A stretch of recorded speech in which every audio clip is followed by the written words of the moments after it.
మనకి దరిద్రం పీక్స్ లో ఉంది. ఈ వీడియో లాస్ట్ వరకు అయితే చూడండి, చెప్తాను. అసలు మ్యాటర్ ఏంటంటే, నేను మా ఫ్రెండ్ జాతర కోసం ఇంటికి అయితే వచ్చాం కదా, ఇంకా మళ్ళీ మేమిద్దరు రిటర్న్ అయితే అయిపోయాం తిరుపతికి. మనకి దరిద్రం ఎలా ఉంటుందంటే, ఇంకొక 2 సెకండ్లు ఉంటే మనం ఏ పక్క నుంచి ఆ పక్క అయితే వెళ్ళిపోతాం. అలాంటి టైంలో రైల్వే గేట్లు అయితే వేసారు.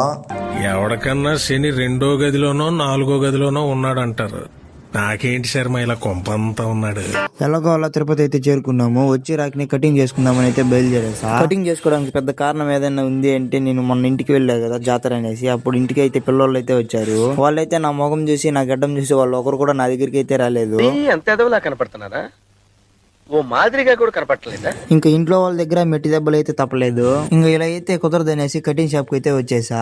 మనకు దరిద్రం ఎలా ఉందంటే, కటింగ్ చేసి ఆయన అడిగి వెళ్ళిపోయాడు.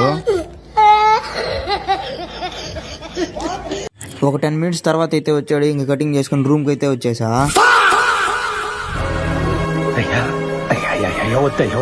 చిన్న పిల్లయ్య దయచేసి వదిలేండి అయ్యా.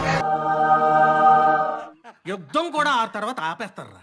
నువ్వేంట్రా పొద్దున్న లేచిన దగ్గర నుంచి దాని మీద దాడి చేస్తానే ఉన్నావు.